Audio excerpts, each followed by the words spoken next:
மாசி மகத்துக்கு அப்படின்னு பார்த்தீங்கன்னா நிறைய சிறப்புகள் உண்டு. இதுவும் குரு வந்து சிம்மராசியில் இருக்கிற வருஷம்தான் நம்ம வந்து மகாமகம் அப்படிங்கிறத நம்ம கொண்டாடுவோம்.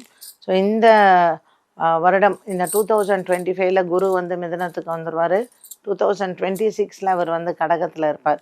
ஸோ 2027 உங்களுக்கு வந்து மகாமகம் வந்து வரக்கூடும். இந்த மகம் நட்சத்திரம் அப்படிங்கிறது வந்து எந்த ஒரு தெய்வ காரியத்தையும் நமக்கு சித்தி ஆகணும் அப்படின்னு சொன்னால், இல்லை ஒரு மந்திர பலம் நமக்கு சித்தி ஆகணும்னா மக நட்சத்திரத்தில் வந்து அதை தொடங்கிறது ரொம்ப விசேஷம் அப்படின்னு சொல்லுவாங்க. ஸோ நம்மளுடைய சத்ருக்கள் வந்து நமக்கு நம்ம இடத்தை விலகணும், இல்லை நமக்கு ஒரு காரியம் சக்ஸஸ் ஆகணும் அப்படின்னா இந்த மகா நட்சத்திரம் அவ்வளோ உகந்தது. அப்படிப்பட்ட இந்த மகா நட்சத்திரத்தில் இந்த மாசி மாதத்தில் சந்திரன் வந்து சூரியன் கும்பராசியில் இருக்கும் பொழுது, சந்திரன் மக நட்சத்திரத்தில் சஞ்சாரம் செய்யும் பொழுது இந்த மாசி மகம்ங்கிறது ரொம்ப ஒரு விசேஷமானது. நம்மளுடைய குலதெய்வத்தை பிரார்த்தனை பண்ண, அப்போ வம்ச விருத்தி. குலதெய்வத்தை எதுக்கு நம்ம பிரார்த்தனை பண்ணுறோம்? நம்ம குடும்பம் நல்லா இருக்கணும், ஆரோக்கியம் நல்லா இருக்கணும், நம்ம வம்சம் விருத்தி ஆகணும்னு.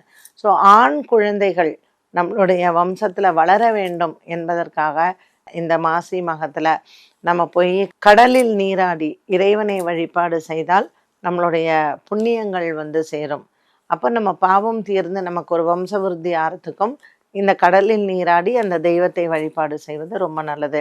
ஸோ இந்த கடலில் நீராடுவதில் இந்த மாசி மகத்தில் ரொம்ப விசேஷமான 2 இடம் எது அப்படின்னு பார்த்தீங்கன்னா, திருப்புல்லானி அப்படிங்கிற இடத்துல சேது சமுத்திரம், அங்கே நம்ம வந்து கடலில் நீராடி, அங்கே தசரத சக்கரவர்த்தி புத்திரகாமேஷ்டி யாகம் பண்ண கோவில் அது.